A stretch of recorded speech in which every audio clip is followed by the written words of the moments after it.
first step before installing the carpet is to glue the foam back to the back of the carpet. Spraying the 3M Super 77 adhesive sets up pretty quick in the hot Florida summer. Stick it down, attach it, and then we'll let that set up while we put the seat back in. So here we just lay in the carpet that goes behind the seat. It's held in place by the interior trim pieces that come into place. Make sure it's positioned right. It just lays right in there. It's pretty simple. Getting the carpet in, that's a little more challenging. Sticking in through the trunk opening. Easier when you've got the glass version. Gotta get the sides. Tug at the front from the passenger door and the driver's door. Trying to get it positioned properly. Get it set up. And then get those bins placed down. And that fills into those depressions, those bins on either side.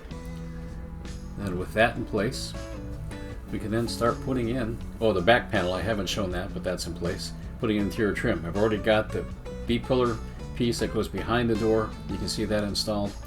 And then doing that rocker panel trim piece. These pieces just snap in, so they've got nice strong clips. They hold in place really well. They pop out easy. They go in easy. Well, I'm messing around with that one a bit to get it to fit right. And whack it a couple times with hand, get it down, and that's done. The sail panel piece, that's a little more challenging. It's a little trickier to get it positioned right.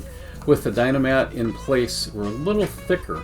And then both over that little hump behind the seat back carpeting, and then over the wheelhouses. So it took a little bit of finagling to get the clips to line up into the slots. Once I got that in place, it was really pretty straightforward. And then just a couple of whacks to get it positioned. To pop those clips into place, and we're done. Get that weather stripping on the outside of the trim piece. There we go. Now, put in a push pin at the back of that sail panel where it goes into the rear underneath the opening, one on each side. Get that wheelhouse brace cover in place, and again, that just clips right in. And again, I've got the foam and the Dynamat on top of the wheelhouse, so I got to press it a little bit to get it to cover. Next, we put in that trim piece that goes below the rear window, and again, clips in place, holds it very securely. Just a couple of pops with your fists, and they're in place.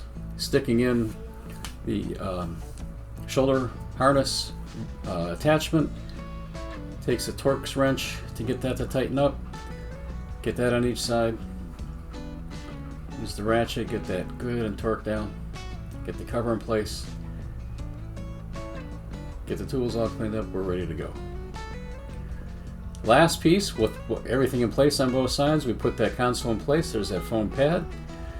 This slides, the front of this slides underneath the center console trim piece.